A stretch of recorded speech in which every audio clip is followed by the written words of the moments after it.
Hello, good morning, good afternoon, good evening, and good night. And welcome to the Holistic Leadership Network. My name is Laura Newberry-Yokley, and I am your faithful podcast host, as you know if you've been tuning in. And I'd like to welcome you to a special reading. This reading is called Leadership Alchemy. I am taking all of our modalities and our resources from the mini reading series, the mini episodes and mini seasons of our reading series, and I'm combining them all into one. And I'm going to do a reading with my little box of tricks. So if you're listening, this is also a vlog. So I have set up two cameras. One you can see me, and then the other one is that we're facing, so you can see my little box of tricks, so you can see my reading and my cards and my amulets and my runes and my daily devotional readers and my oracle cards and my compassion cards. You can see all of it. So if you are interested, you can head on over to YouTube, Sonrisa Products, and check this out. You can see the visual version. So we are combining ancient spiritual wisdom, ancient spiritual wisdom, with contemporary leadership insights. So today is a special reading. We're going to do these periodically throughout our podcasting and vlogging so that you can experience something new and something fun. So this reading is occurring on Tuesday, October 24th, 2023. So let's get into it. Here's my little box of tricks. The first thing we're going to do is we're going to read runes. Runes were from season 1 of our reading series. Runes as metaphors, a reading. And we picked runes, and we then read from a little book called The Book of Rune Cards by Ralph Blum. This is just a fun little book I got at a used bookstore, and it has just been so tremendous. So let's pick a rune for today. This is our general reading that we will start doing. Okay, let's look at the symbols and match them up. So this is flow, upright, page 163. I'm going to give you that wisdom here. This is Ralph Blum's book, and I'm going to read from it. So that will be fun. This is flow, water, that which conducts. This is logos. Between movement and disruption comes a perfect moment when all things sing together. Sky, sea, sand, earth, blood. Their song is called the flowering. Unseen powers are active here, powers that nourish, shape, and connect. The attributes of this rune are water, fluidity, the ebb and flow of emotions, the vocations, and relationships. Legus supports your desire to immerse yourself in the experience of living without having to evaluate or understand. It speaks to the satisfaction of emotional needs, to the awakening of the intuitive or lunar side of your nature. And again, we are in between 2 eclipses, so our emotional state is pretty volatile right now. For while the sun strives for differentiation, the moon draws us toward union and merging. This rune often signals a time for cleansing, for reevaluating, reorganizing, realigning, a room of deep knowing. Legus may call you to study spiritual matters in readiness for self-transformation. Well, guess what? Here we are. Success now lies in contacting your intuitive knowing, in attuning to your own rhythms. A rune of the self related rightly to the self, flow, signifies what alchemists call the conjunctio, or sacred marriage. In fairy tales, it is the end where the hero and the heroine live happily ever after. So we just talked about alchemy, and this series is called Leadership Alchemy. This is our bonus reading, the series that will happen periodically. And yes, I do have my cell phone attached to my neck. It's kind of a fun apparatus that I found. Okay, so that is our rune is flow, upright. Okay, let's dive in. We're going to do Zen Tarot next. This was season 2. Zen Tarot as Metaphors, a reading. This is Osho Zen Tarot, the transcendental game of Zen. And I got this deck and this book over 20 years ago. It's been probably 21 years now. So this, these cards are well loved and well worn. So let's pick a collective card from this deck to go with our flow rune, just to give us a general read for Tuesday, October 24th, 2023. Let's see where the collective is today. Okay, I'm going to cut the deck and I'm going to pick the top card. Here we go. So we don't have uprights and reversals in Zen Tarot. This is courage. This is a major arcana card. This is number 8. You can see here that the daisy has climbed up through the concrete. And this is pretty cool because the card shows that a small wildflower can challenge the rocks and stones in its path and emerge into the light of day. So it takes courage to break through. Do you see that? Big time. These are great illustrations. Beautiful. So when we are faced with a very difficult situation of we have a choice in that difficult moment. And we can either be resentful and try to find somebody or something to blame for the hardship, or we can face the challenge and we can grow. The flower shows us the way as its passion for life leads it out of the darkness and into the light. So there's no point fighting against the challenges of life or trying to avoid or deny them. They are there. And if the seed is to become the flower, we must go through them. So be courageous enough to grow into the flower that you are meant to be. So that is courage. So courage goes with flow. So here is flow, and here is courage. Okay. So thank you very much. We're going to put this away. I'm going to have to come back and put the other things that I'm pulling out away, but that's okay. And then season 3 was Goddess Amulets as Metaphors, a reading. So we're reading from Amulets of the Goddess, Oracle of Ancient Wisdom. This is a complete divination set by Nancy Blair. Here is my bag of amulets. You can see it on our blog. You can hear it, of course, on the podcast, on the Holistic Leadership Network.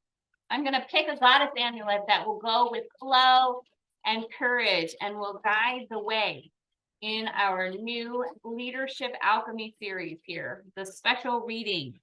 Okay, I drew the comb. So let's look and see what that symbol is. The comb. I'm looking for it. I find the symbol. The comb is on page 147. This book has been so well loved that I had to rebind it, and I had to laminate that first sheet. I use this all the time, and it is awesome. It was fun to see that my Reiki master, who's 91 years old, has a set, and the late Carol P. Christ, where I traveled with her on the goddess pilgrimage to Crete when she was alive, and she also had a set. It was kind of fun. So this was 147. I had to restring the binding a little bit. The comb represents self-reliance. So this is a process of becoming, and this energy really is the act of combing one's hair, stimulating life's energy. A woman's hair was considered a poignant ingredient in wisdom, in goddess spirituality, in tantric wisdom. You could activate forces of creation and destruction by braiding or unbraiding the hair. So when you receive the goddess comb, you are called upon to activate powers of self-reliance, and that takes courage, of course. So you alone are the ultimate decision maker for your life.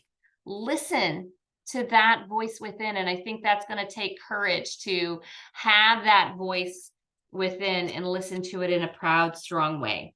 So when you are in your power, you will be able to walk in and out of a room without explaining or without apologizing.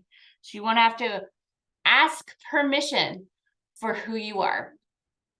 Okay, so this is all about making decisions, having the courage to do so, and allowing your life to flow. Okay. So season 4 was Christian Healing 365. Since it's October 24th, let's go into a little book I wrote 5 years ago called Christian Healing 365, a daily devotional reader by Laura Newberry-Yokley. Yours truly, that's me. You can get this lovely reader on Amazon or at sonrisaproducts.com. If you order it on Sonrisa Products, I will sign it for you. So just let me know. Okay, so let's go to October 24th and see what the reading is here. It only takes a spark. Remember to set off a forest fire. This is James 3 and 5. Here's the intention. May you be the spark that sets joy in motion. May you be the catalyst that moves plans forward. May you recognize the power of your light. Keep that light turned up. So this was the reading for October 24th from Christian Healing 365. So we're talking about being that spark of joy and lighting up the forest fire. You're going to have courage and self-reliance and decision-making and flow. All of these elements are coming together for that full reading. Okay, so let's go to season 5 of our reading series. We were looking at compassion cards. This was a cultivating compassion, a journey into Buddhist wisdom. We were looking at Pema Chodron's compassion cards, and these are training in loving kindness. And so these are slogans put together called a practice called Lojong, and they come from an ancient text called the root text of the 7 points of training the mind. And Pema Chodron has put these 59 compassion slogans that drive and teach compassion and loving kindness. And then she has put her own commentary along with it. So let's draw a card for our reading. I'm going to cut the deck and pick the top card. Here is the slogan number 18. Here we go. The Mahayana instruction for injection of consciousness at death is the 5 strengths. How you conduct yourself is important at that moment of death. And again, that moment of choice is also a death, because you have to let go of what you're doing currently. You have to grieve the current state of your life in order to have alchemy and transmute your current state into a better state. So death may be very finite at the end of one's life, or it could be the end of a cycle, or the end of a position, or the end of an experience, or in the end of a feeling. So here's the commentary. When you are dying, practice the 5 strengths based on becoming very familiar with them while you are alive. So you can practice these in those moments of transition and moments of choice. This is number 1 is self-determination. Open and let go when the appearances of this world start to dissolve. Open and let go when things start to shift and things start changing and they're becoming very iffy and uncertain. Number 2, familiarization. Practice opening and letting go throughout your life so that you will not panic as everything dissolves at death. And number 3 here, the positive seed. Trust that you have the innate ability to let go and to feel compassion for others. Number 4, reproach. Realizing that this limited identity isn't solid and is dissolving. Do not indulge in trying to keep it from falling apart. And number 5 is aspiration. At death, aspire to spend all your future lives in the presence of your teachers and to do your best to benefit others forever. And you can do this in your current waking life. You can do this when you're going through a change or when you're going through a transition. So give those slogans a try. So that is the Mahayana instruction for ejection of consciousness at death are the 5, practicing the 5 strengths. So that is your cultivating compassion card by Pema Chodron. And finally, we are in our current, we're about halfway through almost, I think. This is, we're doing Dharma Explained. This is season 6 of our reading series. This is navigating Vedas, Upanishads, and Sutras in Hindu wisdom. I brought with me the Bhagavad Gita, translated by Annie Besant. I got this little version of the Bhagavad Gita. This was published in 1953. It is an old version, but I found this at a used bookstore. You can tell if you listen to me a minute that I really like to go to used bookstores and find some fun treasures. So I'm going to read on page 107. This is the 9th discourse. I'm just going to read a little bit here. To thee, the uncarping, verily shall I declare this profoundest secret, wisdom with knowledge combined. That's what we're doing. We're doing leadership alchemy. So we're bringing wisdom and knowledge together. Fabulous. For having known, thou shalt be free from evil. Kingly science, kingly secret, supreme purifier, this. And that's what alchemy is a purification process. This intuitional, according to righteousness, very easy to perform, imperishable. Men without faith and women without faith in this knowledge, O param tapa, not reaching me, return to the paths of this world of death. Again, we were just reading about death here. Pema Chodron, by me, all this world is pervaded in my unmanifested aspect. This comes back to flow, allowing that unmanifested aspect to come into manifestation. That requires flow and self-reliance and decisions and allowing. And you can practice these Mahayana instructions to allow things to come in, because birth is absolutely the opposite of death. It's just that kitchen door that swings one way or the other. It's the same entry point. All beings have root in me. I am not rooted in them. So all beings are rooted in God. God is not rooted in them. Interesting. And then, it's saying, nor have beings root in me. Behold, my sovereign yoga. So this is bringing that mind-body connection, yoking the spirit and the human, the mental and the emotional, the mental and the physical, the spiritual and the business, bringing that yoke together. The support of beings, yet not rooted in beings, myself, their efficient cause. As the mighty air everywhere moving is rooted in the ether, so all beings rest rooted in me. Thus know thou. So that was a little passage from the Bhagavad Gita. And our final reading, I read these cards on our signature series, the First Friday podcast series, goes with a little book that I wrote 5 years ago called The Healing Calendar 365. It has the holistic leadership assessment in it. And we go through, set intentions, goals, talk about gratitude. So tune in for November's. We're looking forward, or you can go back and listen to October since it's still October. The answer is simple. Oracle cards by Sonia Choquette. Let me pick. The answer is simple. I will pick one card for this reading. We've got a nice showing here of really wonderful wisdom from many different traditions coming together in a third way. You hear in business, forming a third thing with bringing things as they are individually into this collective experience. And this is very much what happens when you bring individuals into a team. This is very similar. You can watch this modeling here. Okay, I'm going to shuffle the deck here and pick the top card. Our answer for this, let go and flow. Look at the synergy. We just drew the flow amulet here, the flow rune. And the comb talks about self-reliance and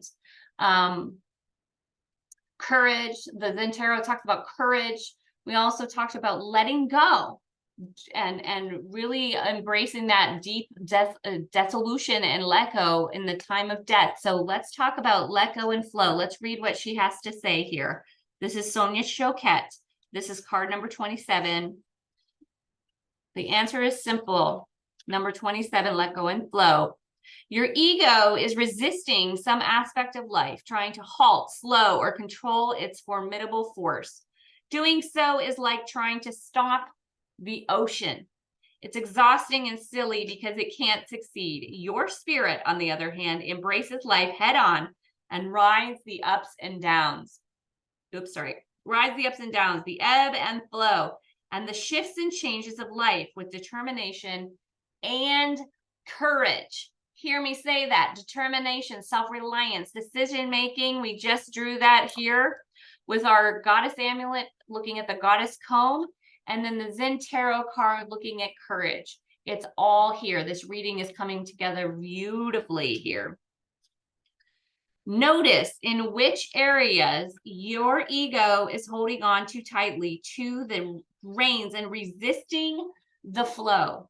So we can practice the cultivating compassion advice to let go, like a deep let go at death. We can do that practice now in our life. Ask, what am I trying to avoid?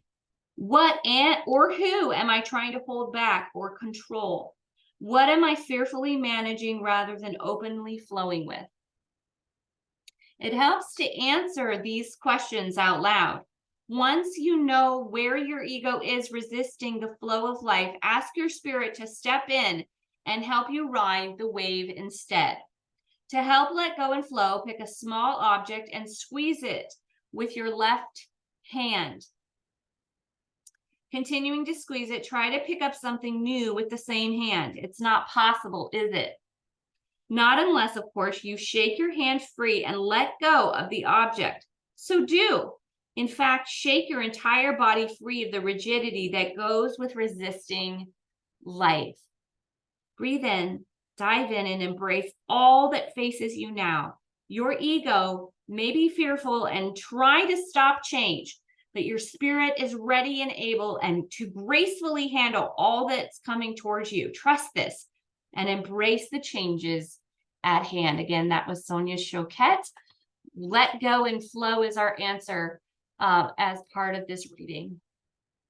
So ladies and gentlemen, let's light that spark. Let's light the forest fire on fire. Let's light the forest on fire. Let us not reduce our flame. Let us have the courage to poke through those obstacles that show up in our way. And let us do that with self-determination and decision-making, that we are a co-writer in our life, that we are able to co-write our experience. And let us go with the flow. Let us flow with our life. Well, ladies and gentlemen, this has been our Voyage Maiden experience here with the Leadership Alchemy. And you are listening, of course, and watching the Holistic Leadership Network, and you are tuning into the vlog on Sonrisa Products on YouTube. And it is so wonderful to share these wonderful tools to help us assess where we are. Let me know. My name is Laura Newberry-Yokley. I am your holistic leadership coach, spiritual sojourner. I am a holistic, I'm holistic. Absolutely. I'm an entrepreneur, businesswoman, author, podcast host. And if you would like your own reading, give me an email at laura@sonrisaproducts.com. If you'd like more information about holistic leadership, please visit sonrisaproducts.com. Until next time, I hope you have a great rest of your day.